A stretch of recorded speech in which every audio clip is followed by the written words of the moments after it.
Singing,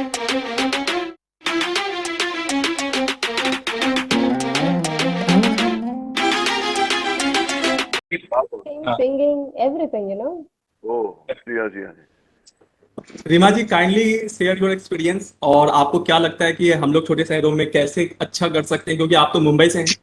अगर आप छोटी शहर गई हो, वहां पे आपने परफॉर्म किया, और लखनऊ में भी आपने परफॉर्म किया हुआ है और सर के साथ ही परफॉर्म किया है, तो आपका कैसा अनुभव था, और आपको क्या लगता है कि हम लोग क्या कर सकते हैं ताकि हम यहाँ पे जो पॉसिबिलिटीज, जिस अपॉर्चुनिटीज के लिए हमने ये वेबिनार किया हुआ है, उसे हम क्रिएट कर सके, प्लीज। ठीक है, सबसे पहले तो I am thankful to you Amit ji कि इतने सारे दिग्गज यहाँ पर है मेरे साथ, हमारे साथ बिल्कुल साथ में, और and I am a part of this webinar. Thank you so much for that and it's such a big honour to be here.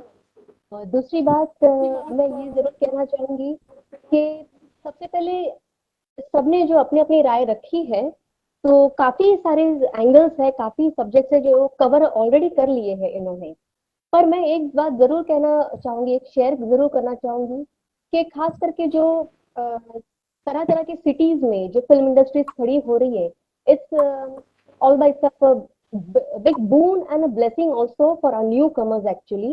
क्योंकि खास करके जो इतना ट्रैवल कर कर या मुंबई तक भी आते हैं कुछ अपना करियर बनाने बॉलीवुड में, हिंदी फिल्म इंडस्ट्री में, हम ऐसा भी कह सकते हैं इसे। तो यहाँ पर एक अपने आप को बनाना, करियर में कुछ बिल्डअप करना, ये एक बार सेकेंडरी हो जाता है, पर उनका सर्वाइव करना सबसे पहले, ये एक बहुत बड़ी कठिन परिस्थिति से, कठिन बहुत परिस्थितियों से गुजरना पड़ता गुजरना होता है यहाँ पर। ये बात है। जी हाँ। बहुत मेरे काफी फ्रेंड्स भी हैं इस इंडस्ट्री से बिलोंग करते हैं, तो वो कहते हैं कि यहाँ सर्वाइवल बहुत मुश्किल हो जाता है रीना जी, इस तरह से। तो कितना सारा टैलेंट भरा है हमारे पूरे भारतवर्ष में। हर हम छोटे छोटे विलेजेस में भी जाएंगे, छोटे गांव में भी, कहीं पर भी, तो आपको इतना you'll find such a incredible talent in them actually। तो जो यहाँ पर इंडस्ट्रीज बस रही है, लखनऊ हो या तरह तरह की और भी बिग सिटीज में हो अपार्ट फ्रॉम मुंबई, तो it's a blessing and it's a very good opportunity for a new commerce first of all. And one more thing is that मैं एक दौर जरूर शेयर करना चाहूंगी। एक जमाना था जब आपको पता है कि 6600 या और भी तरह के मोबाइल थे जिनमें कैमरास थे, और हम अपने आप का वीडियो शूट करते थे छोटे पैमाने पर, छोटी लेंथ पर वीडियोस हम बनाते थे, गाकर हो या कोई ओकेजन हो, या छोटा अपना कोई एक फुटेज बनाना हो, you want to project yourself as an actor और एक्ट्रेस। तो वो एक जमाना था, लेकिन उस वक्त ऐसा था कि प्लेटफॉर्म नहीं था बिल्कुल भी। उस वक्त ना व्हाट्सएप भी था कि आप ये किसी को शेयर कर सके उस वक्त किसी के साथ में। तो वो एक प्लेटफॉर्म नहीं था, ना ही ये ओटीटी प्लेटफॉर्म भी था उस वक्त। लेकिन अब इतना सबके लिए एक अच्छा प्लेटफॉर्म बना है, और इस ओटीटी प्लेटफॉर्म सिर्फ एक ही नहीं, हमारे पास तरह तरह के चैनल बन गए हैं अभी यहाँ पर। बहुत सारे, बहुत ही ओटीटीज और यूट्यूब भी है और Exactly, sir. We have कितने surpassed, platform. many hurdles, which we have faced, in 2000, 2004, 2005, that time. So this OTT platform is such a big help and it's a boon for us actually. और इतना ही नहीं, OTT platform इसके पहले जो YouTube भी तक था, तो काफी जो टैलेंट हर बच्चे बच्चे में छुपा है यहाँ पर, हमारे पूरे भारत के कोने में, वो तक प्रेजेंट अपने आप को कर पाए उस पर। और इस एक्चुअली बार जो, यस एग्जैक्टली सर जी, जैसे यूट्यूबर्स आजकल मैंने सुना YouTubers are doing so well. हमने तो खैर इतना सुना नहीं, एग्जैक्टली लेकिन है ना। यस यस मैंने खुद फेस किया है अपने कुछ वीडियोस हो, अगर मैंने शूट किए हो किसी शोज के या कुछ भी, पर वो कहीं चैनल्स तक या इवन कंपनीज तक पहुंचाना हो, तो ये काफी दिक्कतें मैंने भी फेस की है उस वक्त। लेकिन जब यूट्यूब आया और मैंने उस पर काफी अपलोड किए ये सारे, तो एक जैसे बोलते हैं, जैसे एक दरवाजा एक खुल गया, भूल गया। Yeah yes, it's good platform actually. Absolutely absolutely. Yes sir ji. वरना बहुत पहले मैं आपको एक सच में ये कहना चाहूंगी, शाबाश सर जी, कि 90s का सर एक मिनट आप, हाँ जी, आप बार बार सर बोल के मुझे ऐसा फील कराती हैं कि मैं कोई बहुत बड़ा बुढ़ा कुछ हो यू गया। Are a sir, you are a sir for me sir बोल। ऑब्वियसली, और आपसे शाबाश, बहुत कुछ शाबाश सीखने को होगी। मिलेगा मुझे। तो डेफिनेटली तजुर्बे में ही हो आप, बड़े हो मुझसे, एंड काफी कुछ मुझे सीखना है आपसे। आप गिफ्ट की जगह पर भी हो मेरे लिए, ऐसा है। ये तो बताएं क्या। हाँ नहीं जी। शहबाज भाई, आप जब बहुत छोटे उम्र के थे तब भी आपको रोल बहुत बड़े बड़े मिल गए। ये बड़ी मुसीबत है। हाँ भाई, आपके ये पिताजी की मुसीबत हो उम्र गई। के लोग आपके बेटे का रोल कर रहे थे। ये हाँ exactly। भाई साहब, संजय खान साहब मुझसे, वही तो मैं मैं कर उस रहा। वक्त, मैं 23 साल का था और संजय खान साहब मेरे ख्याल से 50+ थे, 55 थे उस हाँ तो वक्त। वो बाद तो में मैं आपके बेटे का रोल किया मेरे उन्होंने। बाप का रोल कर रहा था। वही।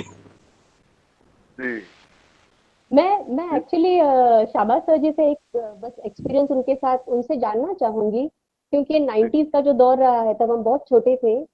Mowgli, then Chandrakanta, Mowgli, Chitrahaar, then अपनी महाभारत, ये सब कुछ संडेज को back to back we used to get up early morning to watch this wonderful shows in on DD national channel.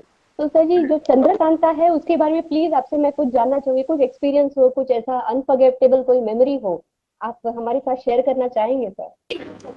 Chandrakanta, देखिए चंद्रकांता एक्चुअली, ये मेरा वीडियो जो है ना गड़बड़ कर रहा है बार बार। Hmm. Yeah Chandrakanta was can an fill in. Amazing experience actually. मैं बताऊं आपको, जब मैंने टीपू हाँ जी। सुल्तान किया, टीपू सुल्तान के बाद जब चंद्रकांता का ऑफर मुझे आया, तो I was not very keen to do it.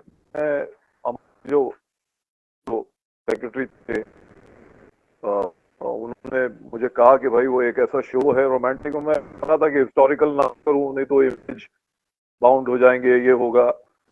मैं नहीं कर रहा था, पर निशा गुलेरी जी जो हैं, जो जो क्रिएटर थी चंद्रकांता की, उनको चाहिए था कि मैं ही करूं, बिकॉज उन्होंने टीपू सुल्तान में मुझे पसंद किया था। तो फिर उसके बाद जब मैंने चंद्रकांता की शूटिंग स्टार्ट की, तो एकदम बहुत ही लैविश स्केल पे बना हुआ शो, उसका उसके गाने आज तक लोगों को याद है। वो अरे चंद्रकांता की कहानी, वो टाइटल सॉन्ग अब तक लोगों को याद है, yes, मतलब yes. अनबिलीवेबल।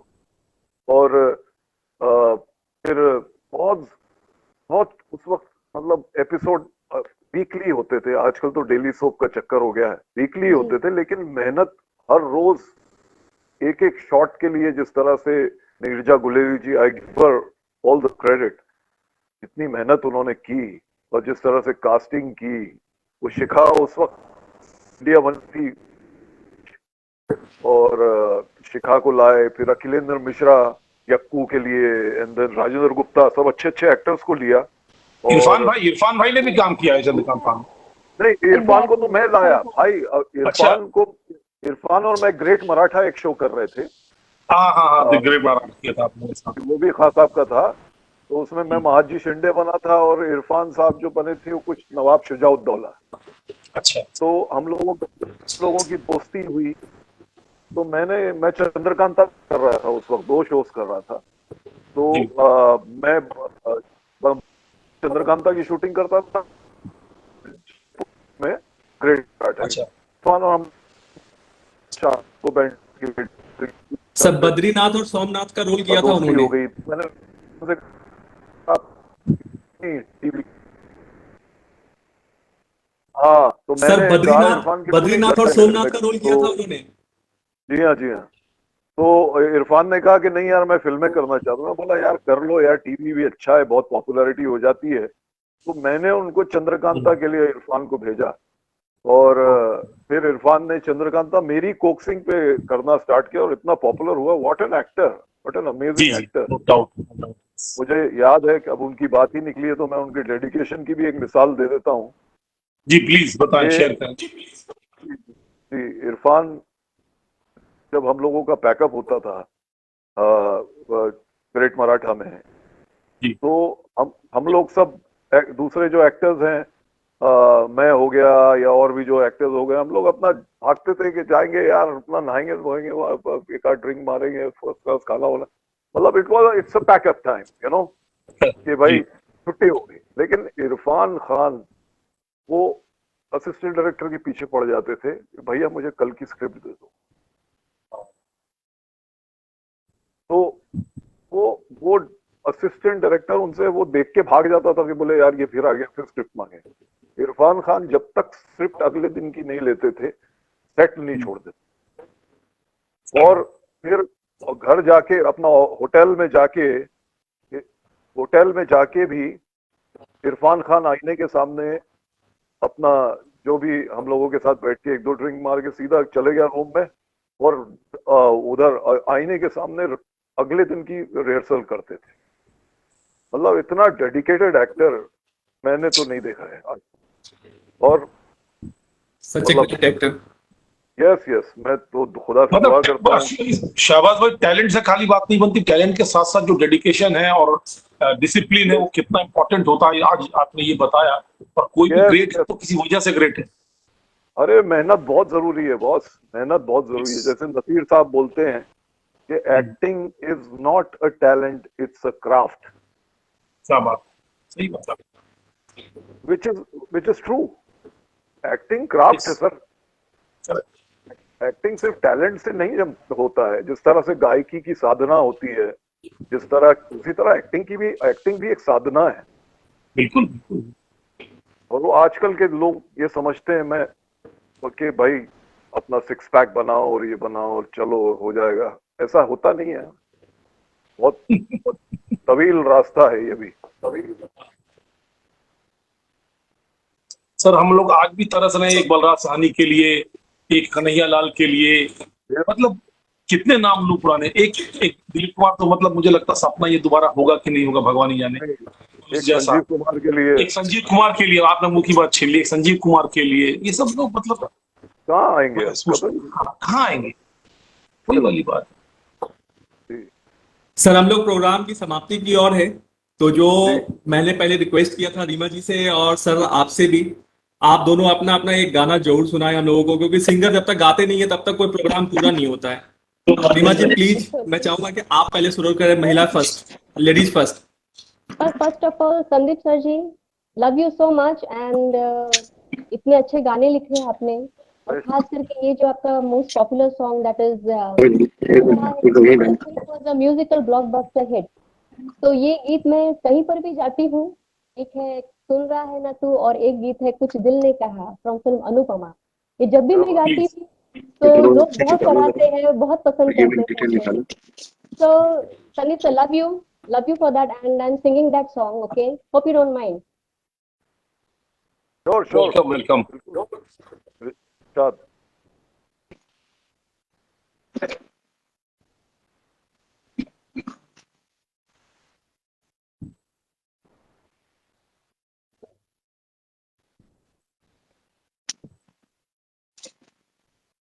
अपने करम के करदाए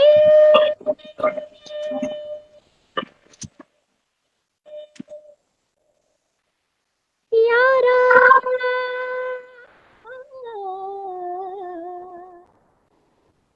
यारा मुझको इरादे दे, हंसने दे, वादे दे, मेरी दुआओं के दे दे, दिल को ठिकाने दे, बहाने दे, ख्वाबों की बारिशों को मौसम के पैमाने दे, अपने के करदाए कर दे इधर भी तू निगाहें, सुन रहा है ना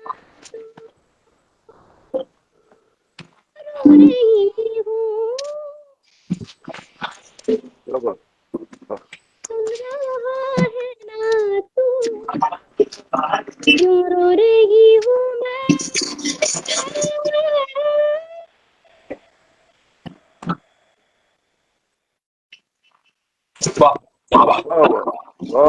वाह, वंडरफुल। एक और बस एक छोटा सा क्लियरेंस देना चाहती हूँ। I even sing Gujarati also and एक बंगाली में भी गाती हूँ मैं। खास करके एक फिल्म है मैं खुदीराम बोस हूँ, which is working on is after post production which is not yet release. तो उसमें ये गीत है बंगाली विच आई संग विद उषा दीदी, उषा मंगेशकर जी, उनके साथ में मैंने मिलके गाया है इसे। एक्चुअली ये गीत ऐसा है कि 50 years back, I think more than that I suppose, Bengali film थी सुभाष चंद्र बोस जी, उसमें उस फिल्म में इस गीत को लता दीदी ने गाया था तब।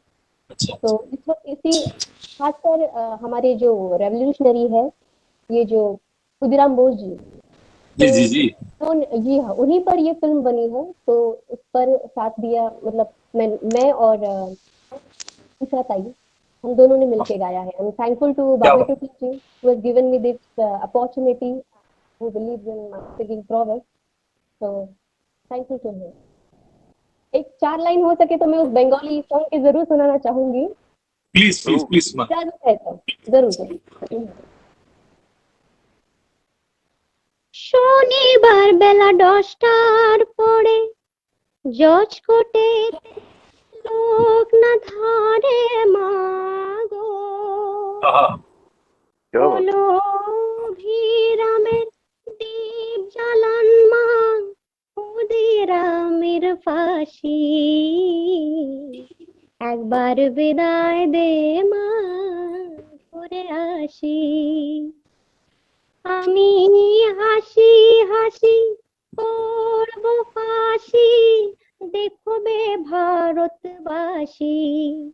আমি হাসি হাসি করব ফাঁসি, দেখবে ভারতবাসী, একবার বিদায় দে মা, ঘুরে আসি, একবার বিদায় দে মা। Thank you. वाह वाह, क्या बात। Beautiful beautiful. वाह। बहुत अच्छा रीमा जी, बहुत अच्छा।